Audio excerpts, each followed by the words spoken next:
Bueno, alumnos, vamos a comenzar con el tema de cardiopatía chagásica. Este es el doctor Carlos Chagas, un médico brasilero que durante sus estudios en Río de Janeiro, estudiando la enfermedad de malaria, encontró en una niña febril en su sangre este parásito unicelular flagelado, a quien denominó Trypanosoma cruzi en honor de su profesor Osvaldo Cruz. Posteriormente, cuando pasó la fiebre, se realizó nuevamente los exámenes de sangre en la niña, pero ya no encontraron al parásito. Y resultó positiva para Chagas muchos años después, en 1960. Ella es la primera paciente en la que se diagnosticó este parásito. Falleció ya siendo anciana muchos años después por otra enfermedad. El doctor Carlos Chagas fue reconocido en Brasil, estando en el billete de 10.000 brasileños. Y este es el doctor Rafael Torrico, que en 1943 describió los primeros casos de Chagas en Bolivia, por lo que es considerado el padre del Chagas en nuestro país. Esta es una enfermedad que todavía tiene mucha importancia a nivel mundial, pero sobre todo afecta a toda América Latina, desde la parte inferior, desde la parte sur de Estados Unidos hasta la parte sur de Chile. Y podemos observar que sobre todo en nuestro país y en Argentina tenemos una mayor prevalencia. De hecho, se sabe que la prevalencia en Bolivia es de las más altas en relación con los países vecinos, alcanzando 6.1 por cada 100 personas. Y en cuanto al vector, el más conocido en nuestro territorio es el Triatoma infestans o la vinchuca. Existen otros que también cobran importancia, por ejemplo, el más conocido en Brasil es el Triatoma brasilensis y Triatoma dimidiata es el vector más importante en Centroamérica y México. Y según la región en donde ustedes se encuentren trabajando, al entrevistarse con los pacientes pueden encontrar que le tienen diferentes denominaciones al vector. Por ejemplo, en nuestro medio lo conocemos como vinchuca, también uluchi o timbucú en el oriente. En Brasil se llama barbeiro o furao, en Colombia pito. En México chinche besucona, chinche hocicona y así, según la región en donde ustedes vayan a trabajar, ¿no? Este es el ciclo del parásito. Esta es la manera en que se contagia a un nuevo humano. Y es que el vector, la vinchuca, pica a la persona generalmente en la noche, en la región cercana a la cara, generalmente, aunque no siempre, y al tiempo de absorber la sangre defeca. En sus heces es que libera el tripanosoma en forma de tripanosoma metacíclico. ¿Listo? Estos parásitos llegan a invadir la célula y ahí es donde se reproducen de manera importante y se diferencian en amastigotes. Pierden el flagelo, pierden la cola y se llaman amastigotes. Llegan a invadir tanto la célula, a hinchar tanto la célula que posteriormente la rebasan y la rompen. Este es el principal daño celular que se ve a nivel microscópico. Y posteriormente son liberados a la sangre en forma de tripomastigote sanguíneo. De esta forma es que un nuevo vector ingiere la sangre y en su intestino se va a diferenciar en forma de epimastigote y nuevamente en forma de tripomastigote en el intestino posterior del vector. Esta es la forma contagiosa, ¿no? El tripomastigote metacíclico. Eso fue pregunta de examen en anteriores votaciones. Pasada la picadura, posterior a 1 o 2 semanas, entramos a la fase aguda, que generalmente es asintomática, pero pudiera haber algunos datos, sobre todo en zonas endémicas. Por ejemplo, el signo de Romaña, que ustedes conocen bien, que es un edema bipalpebral unilateral con compromiso ganglionar preauricular. Esto se da generalmente en la cara porque se dice que mientras nosotros dormimos, el dióxido de carbono que eliminamos es el estímulo para que la vinchuca caiga sobre la persona y pique en lugares aledaños a la cara, ¿no? Al rostro. Aunque también pueden haber otras manifestaciones, nódulos subcutáneos, por ejemplo. En la fase aguda podemos detectar al parásito por un cultivo o por un examen de gota gruesa. Posteriormente, a las 4 a 8 semanas de iniciado el ciclo, de realizada el contagio, entramos a la fase crónica, donde podemos diagnosticar o podemos detectar el parásito solamente por métodos laboratoriales como ELISA, IFI o JAI, ¿no? Por métodos indirectos, ya no métodos directos como ocurría en la fase aguda. Ahora, solamente un 20 a 30% de las personas infectadas va a desarrollar algún tipo de afectación orgánica. Puede ser cardíaca, digestiva o neurológica. De esas, la que más nos interesa posiblemente es la cardiopatía chagásica, ya que es responsable de hasta 50,000 muertes anuales. ¿Y por qué fallecen los pacientes chagásicos?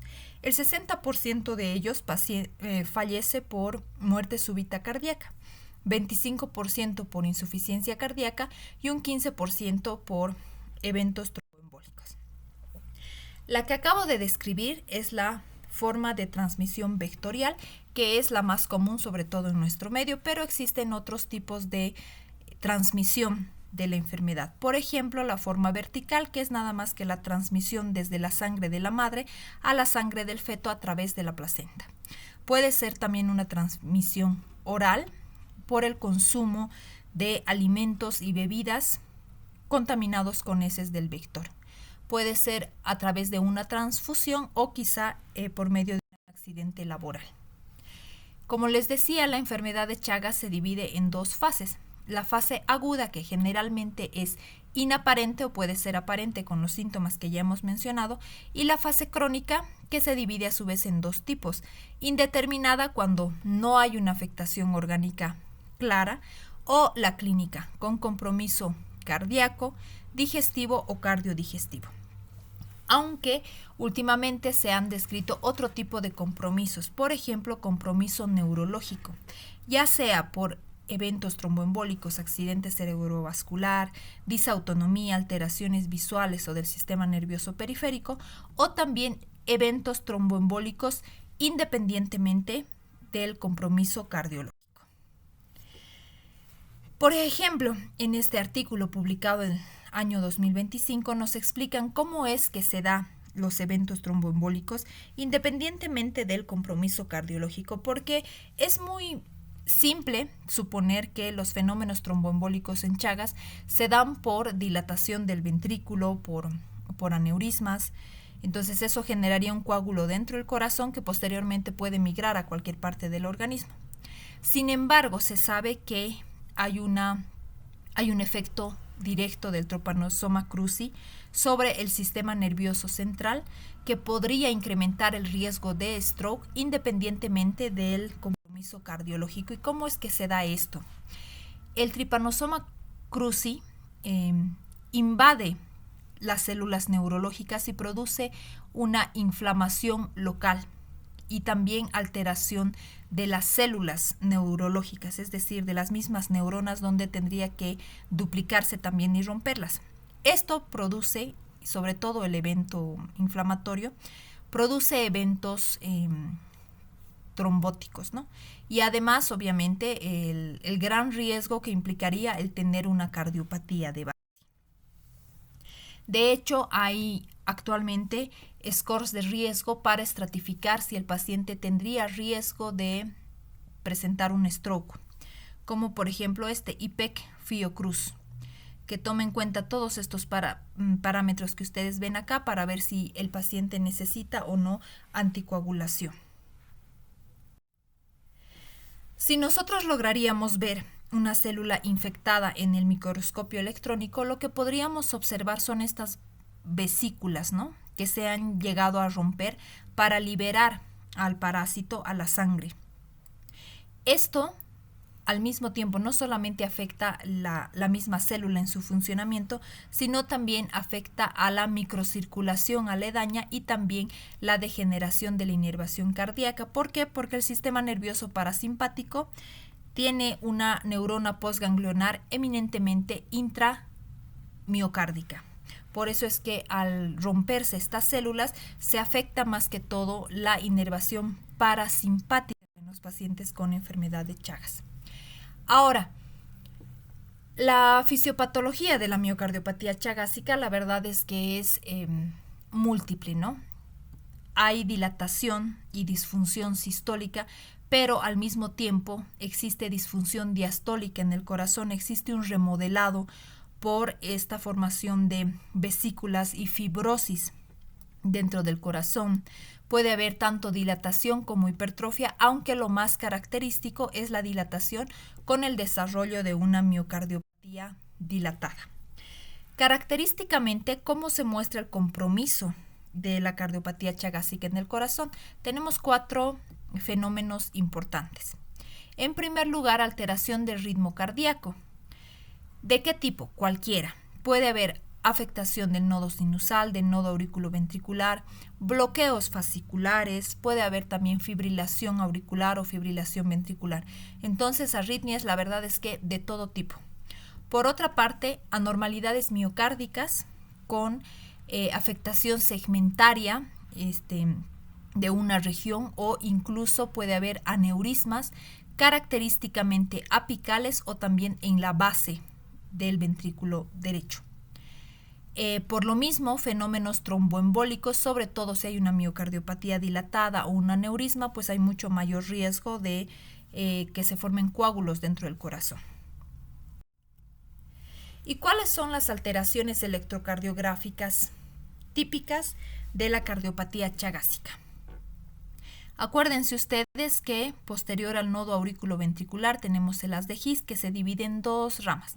La rama derecha, que se mantiene delgadita hasta el final, y la rama izquierda, que de manera precoz se divide en 2 fascículos, el fascículo anterosuperior y el posterior-inferior. Pues son justamente el fascículo anterosuperior el que se bloquea, y la rama derecha también, que se ven afectadas al mismo tiempo, estos 2 fascículos. Esto es importante, por favor hay que estudiarlo, porque muchas veces simplemente el ver el electrocardiograma nos va a orientar a la cardiopatía chagásica en un paciente que pudiera estar incluso relativamente asintomático, pero es característico el bloqueo de rama derecha, además un bloqueo fascicular. ¿Y cómo vamos a ver estas alteraciones en el electrocardiograma? Pues por el bloqueo completo de rama derecha vamos a tener un complejo QRS ancho de más de 120 milisegundos con esta imagen RS-R', las orejitas de conejo en B1 y la S empastada en B5, B6. Esto es característico de bloqueo completo de rama derecha. Hasta ahí todo bien. Pero si nosotros vemos en el plano frontal, vamos a ver que el eje no está desviado a la derecha, más bien está desviado a la izquierda. Eso es porque además ha habido un bloqueo de este fascículo. Entonces, ¿cómo nos damos cuenta? Con los datos característicos de bloqueo de rama derecha, pero además el eje está desviado a la izquierda. Entonces, algo está pasando, ¿no? Sin embargo, pudieran haber miles de manifestaciones electrocardiográficas en el Chagas, como podemos ver en estos ejemplos. Acá tenemos, miren, estos latidos anchos con una morfología muy diferente a la morfología basal. Son extrasístoles ventriculares, aquí se presentan en dupleta. En el trazo de acá abajo podemos observar que hay dupletas y puede haber incluso episodios de taquicardia ventricular no sostenida o sostenida, ¿no? Acá tenemos un trazo de taquicardia ventricular monomórfica no sostenida, es bastante común en el Chagas. Pero puede haber otro tipo de alteraciones, como por ejemplo pausas sinusales. Vean, acá estaba en ritmo sinusal, este latido no sé si es sinusal, pero hay una pausa importante de 6 segundos y nuevamente el latido sinusal con la onda P que lo precede, ¿no? Pausas sinusales. Acá podemos ver una pausa sinusal mucho más importante. Este es un latido sinusal normal con un complejo QRS estrecho, todo bien, pero hay una pausa de 15 segundos. Puede haber también bloqueos auriculoventriculares de todo tipo, primer, segundo bloqueo completo. Acá podemos observar un bloqueo auriculoventricular 2-1, ¿no? 2 P's y un QRS, 2 P's y un QRS, un bloqueo AB de alto grado 2-1. En el ecocardiograma, ¿qué vamos a encontrar? Dilatación del ventrículo izquierdo, puede haber alteración de la fracción de eyección, aneurismas apicales e incluso trombos dentro del aneurisma. El strain es un método del ecocardiograma que nos permite valorar la disfunción antes de la afectación del FEBI, es decir, una afectación preclínica, ¿no? En el strain vamos a poder valorar cómo es la motilidad en las diferentes regiones, ya sea del ventrículo derecho, izquierdo o aurículas, y podemos observar cómo se mueve cada región.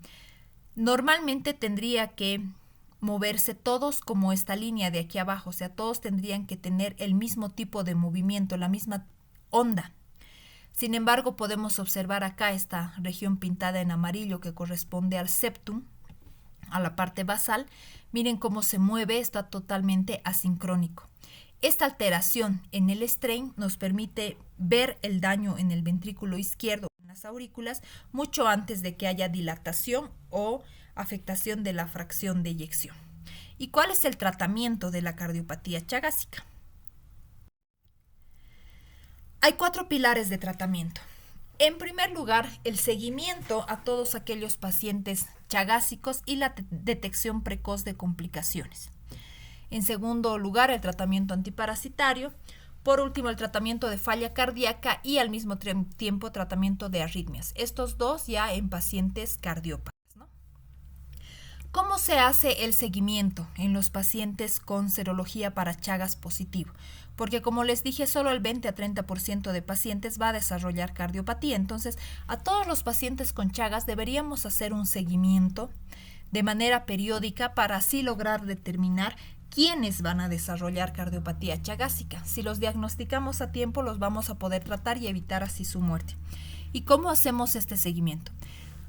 A estos pacientes chagásicos tenemos que hacerle una anamnesis dirigida por sistemas. Obviamente nos interesan todos los síntomas cardiovasculares, dolor de pecho, palpitaciones, síncope, edema en miembros inferiores, un examen físico exhaustivo en busca de alteraciones como desviación del eje de punta, los ruidos cardíacos, si son rítmicos o arrítmicos, presencia de soplos o datos de falla cardíaca, y mínimamente un electrocardiograma, radiografía de tórax y, si se puede, si está disponible, un ecocardiograma. Si no hay ninguna alteración en los exámenes complementarios y en la anamnesis y examen físico, podemos decir que es un Chagas crónico sin patología demostrada y nos podemos quedar tranquilos. Sin embargo, pudiera ser que el paciente tiene sintomatología, pero los exámenes complementarios son completamente normales. Entonces tenemos que ahondar, profundizar en el diagnóstico y pedirle otro tipo de estudios como Holter, ergometría, estudios electrofisiológicos, TIL-test, etc. Y si no hay hallazgos compatibles patológicos, también podemos decir que estamos frente a un Chagas crónico sin patología cardíaca demostrada. Pero si ya hay alteraciones, entonces decimos que estamos frente a un Chagas crónico ya con patología cardiológica. Eso es en esfera cardíaca. Obviamente en esfera digestiva, pues lo que pueden ver acá.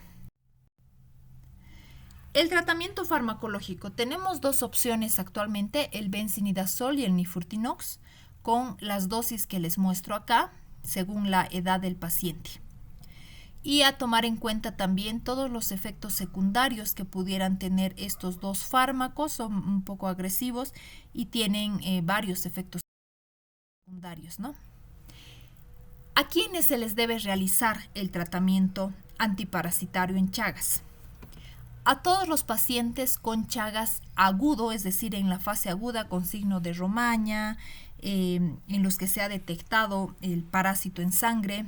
Entonces quiere decir que es un Chagas agudo, vale la pena tratarlos. Y aquellos pacientes que tengan Chagas, pero que sean niños o jóvenes menores de 18 años, también vale la pena tratarlos con una clase de recomendación 1 y nivel de evidencia B. Vamos a ver que en los otros grupos de pacientes la evidencia baja mucho. Y esto es porque principalmente por la eficacia del tratamiento antiparasitario. En infección aguda, la eficacia del tratamiento es altísima, entre 80 y 100% de éxito. En infección congénita también es alta, se trata como una infección aguda la congénita, entonces el éxito es del 80 a 100%. Cuando se trata a pacientes en una infección crónica, pero todavía relativamente temprana, es decir, personas jóvenes, niños o adolescentes hasta los 18 años, se estima que la eficacia del tratamiento es hasta el 60%. Baja, pero todavía vale la pena tratarlo porque todavía hay cierta efectividad. Y se debe hacer una evaluación cardíaca cada año en este tipo de pacientes.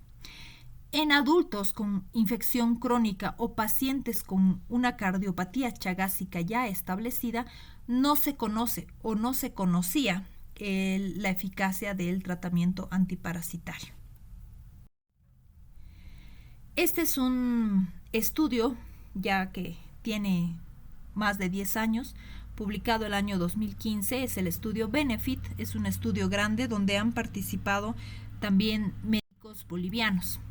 Se han incluido a pacientes de Colombia, El Salvador, Brasil, Argentina y Bolivia. Pacientes con Chagas que han sido tratados ya sea con benzimidazol 1431 tratados con benzimidazol y 1423 tratados con placebo. Y podemos observar que laboratorialmente ha habido una buena respuesta, o sea, ha habido negativización de ELISA y FIJAI en estos pacientes tratados con benzimidazol, independientemente de la fracción de eyección, independientemente del diámetro del ventrículo izquierdo, de la edad, del sexo, etc. Entonces, hasta acá parecía que valía la pena tratar a estos pacientes con el benzimidazol. Sin embargo, en el seguimiento se ha podido observar que no ha habido una diferencia significativa clínica, porque el porcentaje de eventos cardiovasculares, o sea, cardiopatía, muerte, eventos tromboembólicos, ha sido prácticamente la misma. Levemente menor en pacientes tratados con benzimidazol, pero no ha habido una diferencia estadísticamente significativa, por eso es que no se ha demostrado su eficacia. Y en pacientes con cardiopatía chagásica ya establecida, miocardiopatía dilatada, ¿cómo los vamos a tratar? Pues el mismo manejo que damos a los pacientes con insuficiencia cardíaca con fracción de eyección baja, es decir, usamos los 4 fantásticos de la insuficiencia cardíaca que ustedes ya saben cuáles son: beta bloqueantes y SGLT2, antagonistas de receptores de mineralocorticoides y ARNI o sacubitril/valsartán. Por último, el tratamiento de arritmias, que habíamos dicho que las arritmias justamente son las responsables de la muerte en estos pacientes. Para el manejo de arritmias tenemos 2 caminos. El tratamiento médico, generalmente se utiliza amiodarona porque ya hay afectación miocárdica, entonces solamente podemos utilizar amiodarona o sotalol. Y al mismo tiempo podemos utilizar beta bloqueantes, pero ojo con los pacientes que tienen pausas o que tienen PR prolongado o que tienen mareos o incluso síncope, ya tenemos que usarlos con mucho cuidado, ¿no? Y por otro lado, el desfibrilador, que se utiliza en aquellos pacientes que han tenido síncope o aquellos pacientes con una fracción de eyección del ventrículo izquierdo menor al 30%, ya tienen alto riesgo de arritmias, sobre todo si son chagásicos, deberían ser sometidos a DAI. Pacientes sobrevivientes de una muerte súbita o en los que se ha logrado identificar un episodio de taquicardia ventricular. Se ha demostrado que pacientes portadores de DAI con cardiopatía chagásica tienen una mayor tasa de descargas apropiadas del DAI. ¿Qué quiere decir descargas apropiadas? Que evidentemente el paciente ha cursado con una arritmia ventricular, el DAI ha emitido la descarga, entonces ha salvado la vida de ese paciente. En comparación, por ejemplo, con cardiopatía isquémica, que también tienen las mismas indicaciones para el uso de desfibrilador, pero la tasa de descargas es menor. ¿Por qué? Porque el Chagas es pues una enfermedad muy proarrítmica. Esto lo vamos a hacer. Por último, la ablación. Es un tratamiento invasivo de gran utilidad en pacientes con Chagas, donde se hace con paciente internado, bajo guía fluoroscópica, se introducen varios catéteres dentro del corazón. De esta manera se logra mapear o observar dónde se encuentra la arritmia, dónde está originada la arritmia, para aplicar calor y quemar o aislar el circuito de la arritmia. Es también un procedimiento que salva vidas, aunque su beneficio es un poco menor con respecto a otro tipo de problemas cardíacos que se someten a ablación. Y bueno, muchísimas gracias por su atención.